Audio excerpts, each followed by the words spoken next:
morning, boys and girls. Happy Sabbath. Oh, I prepared a children's story last night, but this morning I read a better story. So I'm going to share that one with you. It's from our quarterly, and the title is, We Didn't Send Anyone. So I just lost it.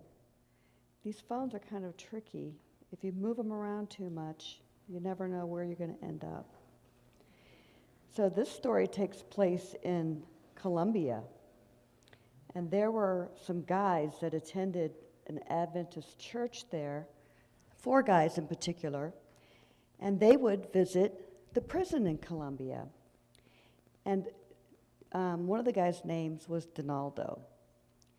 And he would love to go on Fridays and preach and teach the prisoners about Jesus. But one Friday, a client called him and asked him to do some work. And he really needed Donaldo's help. And Donaldo needed the money, so he agreed to go. But now he needed to find somebody else who would go to the prison and preach on Friday evening. And you know, there were only 4 guys that went.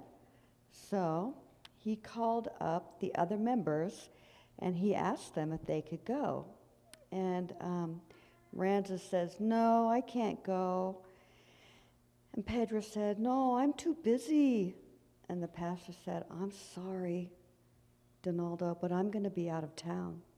And you know what Donaldo did? He cried. And he prayed. He cried because he really loved those prisoners, and he wanted them to learn about Jesus and have their lives changed. And he felt a little bad that he wasn't going to be able to go. And he was so sad, and his wife saw him, and she's like, "What's the matter?" And he said, "Oh, I can't go on Friday, and now I'm so sad, and I don't know what to do." And his wife, she said, "You just go and do your work. God will provide."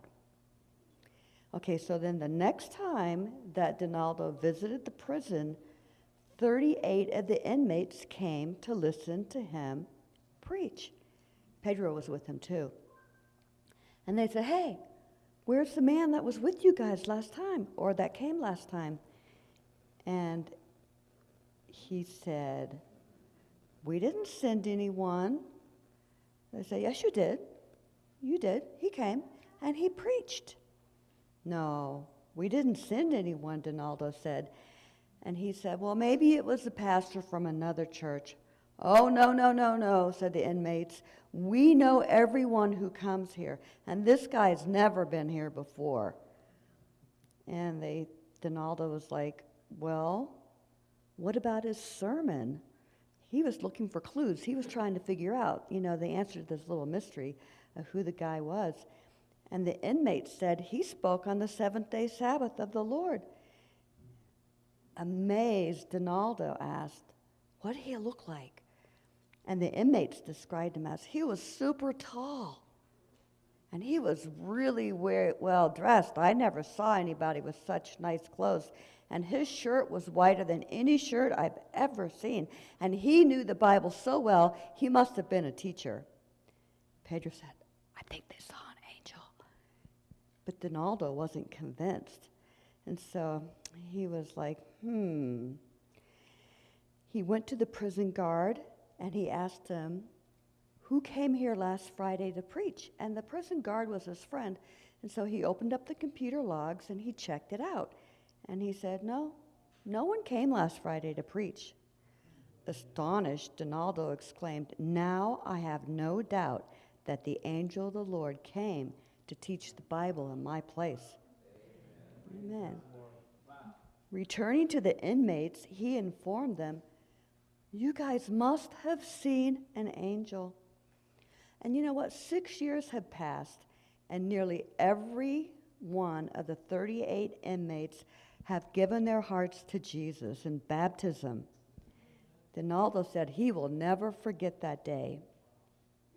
Even though this is an incredible story, I believe God sent his heavenly messenger, he said. You know what? Do you know why God sent the angel that day? Because he really loves Donaldo, and he heard his prayer, just like he did for Daniel. And God really loves the prisoners too, and he never forgets them. We should always pray for them too. You can go back to your seats now, children.